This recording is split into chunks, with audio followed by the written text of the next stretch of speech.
Some stories start with a minor misunderstanding. This one started with the gate. A simple metal gate and an entire homeowners association that thought they owned everything they could see. They didn't expect that the road they blocked was mine. My name's Aaron, and I've owned a quiet 5-acre plot just outside the city for nearly a decade. It's peaceful. Tall pines, a small stream, and a gravel road that winds down to my cabin. For years, everyone around respected property lines. But then came the HOA. A new housing development popped up near my property, shiny homes, perfect lawns, and a dozen no parking signs. The HOA was loud, proud, and controlling. At first, I ignored them. Until one Monday morning. I was driving back from town when I stopped dead in my tracks. There it was, a metal gate bolted right across my access road. And on it, a shiny sign that read, "Private Road, HOA Members Only." At first, I thought it was a mistake, so I called the number on the sign. "This is the Lakeview HOA. How can I help?" "Yeah, I'm looking at a new gate blocking access to my cabin. That's my private road." "Oh, that road. That's part of our community now. We've had complaints about strangers driving through. I'm the landowner. The road's deeded in my name. You can't just put up a gate?" "Well, we'll have to review that. In the meantime, please find alternate access." I realized this wasn't a misunderstanding. This was a power grab. I spent the next few days digging through old paperwork, survey maps, county records, deeds. And there it was, plain as daylight. That road was mine. I printed it all out and marched right to the HOA office.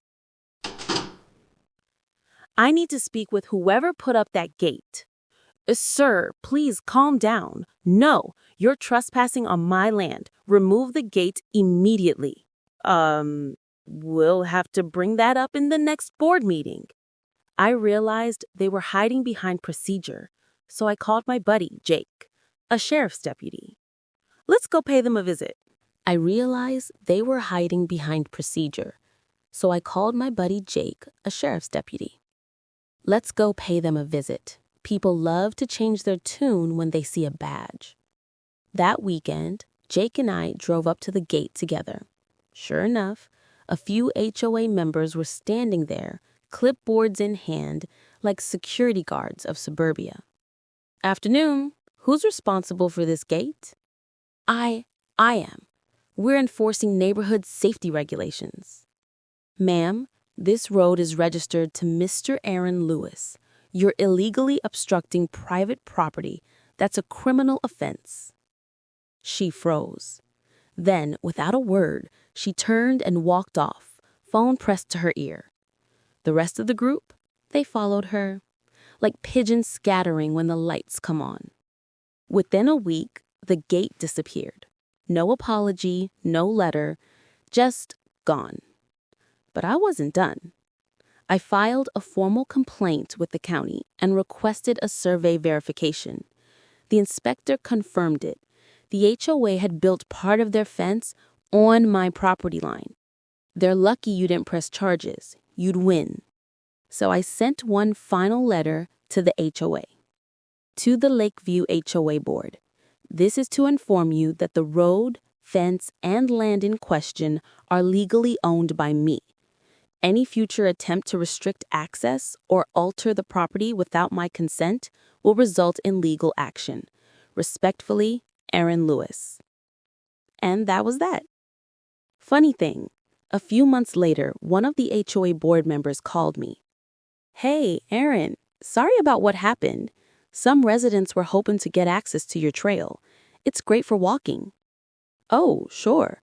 Just sign a lease agreement and pay a small maintenance fee." "Wait, you're charging us?" "Of course. You thought it was yours. Now it's business." They never called again. In the end, it wasn't about a gate. It was about boundaries. The kind people forget exist when they think power means ownership. The HOA learned that respect is worth more than control. And I learned that standing your ground, legally and calmly, is the best way to reclaim what's yours. Every time I drive down that gravel road now, I slow down. I glance at where that gate once stood. And I smile. Because that's not just a road. It's a reminder that sometimes the quietest people own the loudest land. Thanks for listening. And remember, always know your boundaries. You never know when someone else will try to gate them.